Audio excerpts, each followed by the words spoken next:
بسم اللہ الرحمن الرحیم۔ السلام علیکم۔ بہت پرانی بات ہے، ملک یمن پر تبہ حمیری نامی بادشاہ کی حکومت تھی۔ ایک مرتبہ تبہ اپنے وزیر کے ساتھ سیر پر نکلا۔ تقریباً 1,13,000 پیدل چلنے والے اور 1,30,000 گھڑ سوار بھی اس کے ہمراہ تھے۔ بس جس شہر میں یہ قافلہ پہنچتا، لوگ ہیبت اور تعجب کے مارے بہت عزت و احترام سے پیش آتے تھے۔ اس سفر کے دوران تبہ ہر شہر سے 10 علماء منتخب کر کے اپنے قافلے میں شامل کر رہا تھا۔ یوں کئی شہروں کی سیر کے بعد تقریباً 4,000 علماء تبہ کے قافلے میں جمع ہو گئے۔ جب یہ قافلہ شہر مکہ پہنچا تو وہاں کے لوگوں نے ان کی ذرا بھی آؤ بھگت نہ کی۔ یہ دیکھ کر تبہ کو بہت غصہ آیا۔ اس نے وزیر کو بلا کر اس کی وجہ پوچھی تو وہ بولا، بادشاہ سلامت، یہاں کے لوگ بہت عجیب و غریب ہیں۔ اس شہر میں ایک عمارت ہے جس کا نام کعبہ ہے۔ یہ لوگ اس عمارت میں شیطان اور بتوں کو پوجتے ہیں۔ یہ سب سن کر تبہ نے دل ہی دل میں فیصلہ کیا کہ وہ مکہ کے آدمیوں کو قتل کر کے عورتوں اور بچوں کو قیدی بنا لے گا اور ساتھ ہی کعبہ کو بھی گرا دے گا، اور پھر کعبہ کا نام خربہ یعنی ویران جگہ ہو جائے گا۔ اللہ کا کرنا یہ ہوا کہ یہ خیال آتے ہی تبہ کے سر میں شدید درد شروع ہو گیا، جبکہ اس کی آنکھ، کان، ناک اور منہ سے بدبودار پانی بہنے لگا، جس کی وجہ سے اتنی تکلیف شروع ہو گئی کہ تبہ کے پاس ایک لمحہ ٹھہرنا کسی عذاب سے کم نہ تھا۔ وزیر نے طبیبوں سے مشورہ کیا مگر کوئی بھی تبہ کا علاج دریافت نہ کر سکا۔ بیماری نے تبہ کی نیند اڑا کر رکھ دی تھی کہ اچانک رات کے ایک پہر ایک عالم صاحب وزیر کے پاس آئے اور رازداری سے کہنے لگے، اگر بادشاہ میرے سوال کا سچ سچ جواب دینے کو تیار ہو جائے تو میں اس کا علاج کر سکتا ہوں۔ وزیر نے یہ بات تبہ کو بتائی تو وہ فوراً راضی ہو گیا۔ چنانچہ جب عالم صاحب تبہ کے پاس پہنچ گئے تو انہوں نے پوچھا، بادشاہ سچ سچ بتاؤ، کعبہ کے متعلق تمہارے دل میں کیا بات ہے؟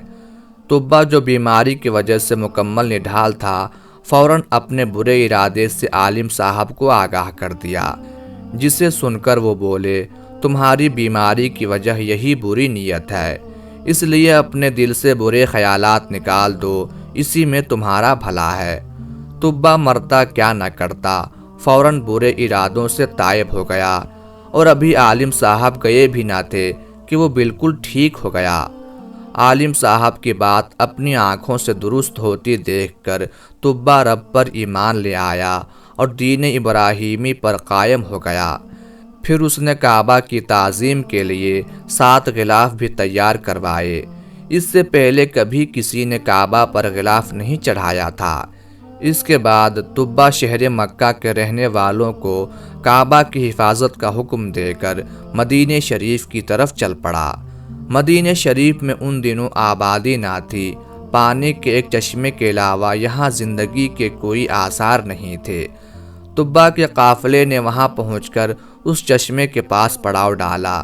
یہاں قیام کے دوران تقریباً 4,000 علماء کا آپس میں ایک مشورہ ہوا، جس کے بعد ان میں سے 400 علماء نے یہ فیصلہ کیا کہ وہ جب تک زندہ ہیں کسی قیمت پر اس جگہ یعنی مدینہ طیبہ کی سرزمین کو چھوڑ کر نہیں جائیں گے، چاہے تبہ انہیں جلا ڈالے یا مار ڈالے۔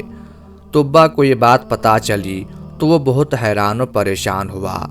اس نے وجہ معلوم کرنے کے لیے وزیر کو بھیجا تو علماء نے فرمایا، ایک نبی علیہ السلام تشریف لائیں گے جن کا نام محمد ہوگا، ان کی وجہ سے کعبہ اور مدینہ طیبہ کو عزت نصیب ہوگی، وہ حق کے امام ہوں گے، ذوالفقار نامی ان کی تلوار ہوگی، اونٹنی پر سواری فرمائیں گے، ممبر پر کھڑے ہو کر لاٹھی ہاتھ میں لیے خطبہ ارشاد فرمائیں گے، قرآن عطا کر کے ان کی شان کو اور بڑھایا جائے گا، اور جب قیامت کا دن ہوگا تو ان کے سر پر حمد کا تاج اور ہاتھ میں حمد کا جھنڈا ہوگا، وہ لوگوں کو لا الہ الا اللہ کی دعوت دیں گے۔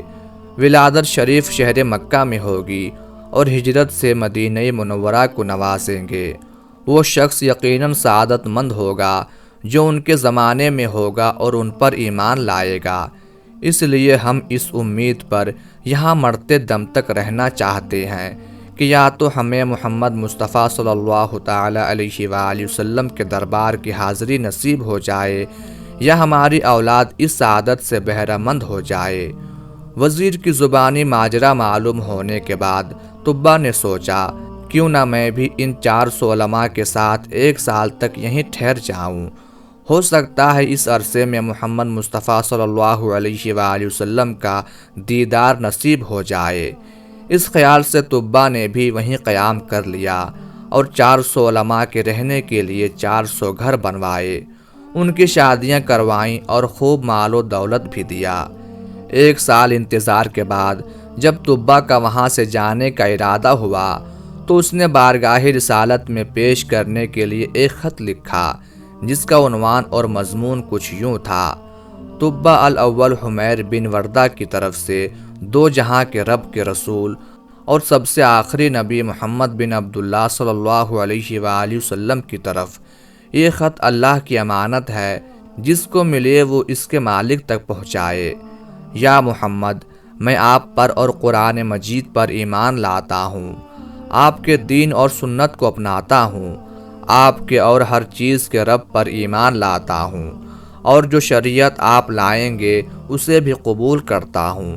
اگر میں آپ کی صحبت کا شرف پانے میں کامیاب ہو گیا تو یہ مجھ پر رب کا انعام ہوگا، اور اگر یہ سعادت مجھے نہ مل سکی تو آپ قیامت کے دن مجھے بھولیے گا نہیں، رب کی بارگاہ میں میری شفاعت کیجیے گا۔ میں آپ کا فرما بردار امتی ہوں اور تشریف آوری سے قبل ہی آپ کی پیروی کرنے والا ہوں۔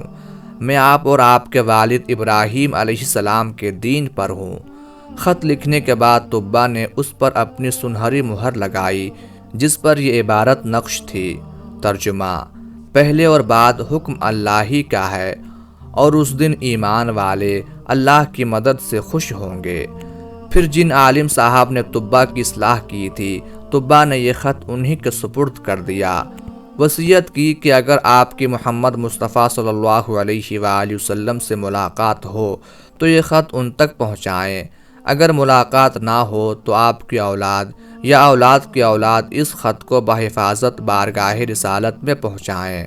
اس کے بعد طبہ مدینہ منورہ سے شہر غلسان چلا گیا اور وہاں اس کا انتقال ہو گیا۔ طبہ کے انتقال سے تقریباً 1000 سال بعد مکی مدنی آقا صلی اللہ علیہ وآلہ وسلم کی ولادت باسعادت ہوئی۔ 53 سال مکہ مکرمہ کو نوازنے کے بعد آقا صلی اللہ علیہ وآلہ وسلم نے مدینہ منورہ کی طرف ہجرت کرنے کا ارادہ فرمایا۔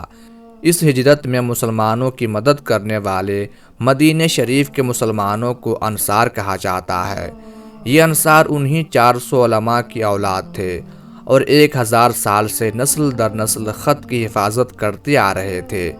جب انصار کو حضور انور صلی اللہ علیہ وآلہ وسلم کی مدینہ شریف تشریف آوری کا ارادہ معلوم ہوا تو ان میں خوشی کی لہر دوڑ گئی۔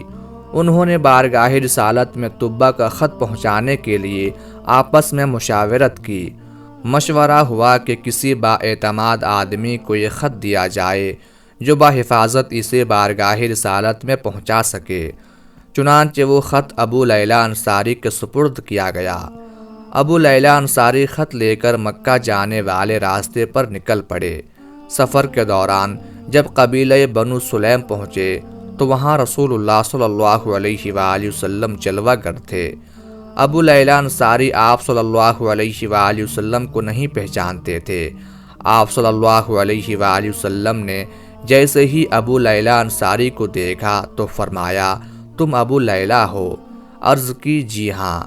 یہ سن کر آپ صلی اللہ علیہ وآلہ وسلم نے پھر ارشاد فرمایا: اور تمہارے پاس ہی طبہ اول کا خط ہے۔ اتنا سننا تھا کہ ابو لیلہ انصاری حیران رہ گئے اور انہیں تعجب ہوا کہ یہ کون شخصیت ہیں جو میرا نام بھی جانتے ہیں اور میرے یہاں آنے کے مقصد سے بھی واقف ہیں۔ اس لیے عرض کی: آپ کون ہیں؟ فرمایا: میں ہی محمد ہوں، خط لاؤ۔ سن کر ابو لیلہ انصاری نے اپنا تھیلا کھولا اور طبہ بادشاہ کا تقریباً 1000 سال پرانا مہر لگا ہوا خط بارگاہ رسالت میں پیش کر دیا۔ نبی کریم صلی اللہ علیہ وآلہ وسلم نے حضرت سیدنا ابو بکر صدیق رضی اللہ تعالی عنہ کو خط پڑھ کر سنانے کا حکم دیا۔ جب خط سنا دیا گیا تو آپ صلی اللہ علیہ وآلہ وسلم نے 3 بار فرمایا، یعنی نیک بھائی کو خوش آمدید، نیک بھائی کو خوش آمدید، نیک بھائی کو خوش آمدید۔ اس کے بعد آپ صلی اللہ علیہ وآلہ وسلم نے ابو لیلہ انصاری کو مدینہ شریف کی طرف لوٹ جانے کا حکم دے دیا۔ اس کے بعد حضور اکرم صلی اللہ علیہ وآلہ وسلم نے طلع البدر علینا کی صداؤں میں مدینہ کی سرزمین پر قدم رکھ کر اسے ہمیشہ کے لیے مدینہ طیبہ بنایا۔ تو ہر قبیلہ چاہتا تھا کہ آپ صلی اللہ علیہ وآلہ وسلم ان کے ہاں قیام فرمائے، مگر آپ صلی اللہ علیہ وآلہ وسلم نے فرمایا، میری اونٹنی کو چھوڑ دو، جہاں خدا کا حکم ہوگا وہاں رک جائے گی۔ چنانچہ اونٹنی چلتے چلتے صحابی رسول حضرت سیدنا ابو ایوب انصاری رضی اللہ تعالی عنہ کے گھر کے آگے رک گئی۔ آپ رضی اللہ تعالی عنہ انہی عالم صاحب کی اولاد میں سے تھے جنہوں نے طبہ کی اصلاح کی تھی، اور آپ کا مکان وہی مکان تھا جو طبہ نے خاص پیارے آقا صلی اللہ تعالی علیہ وآلہ وسلم کے لیے بنوایا تھا۔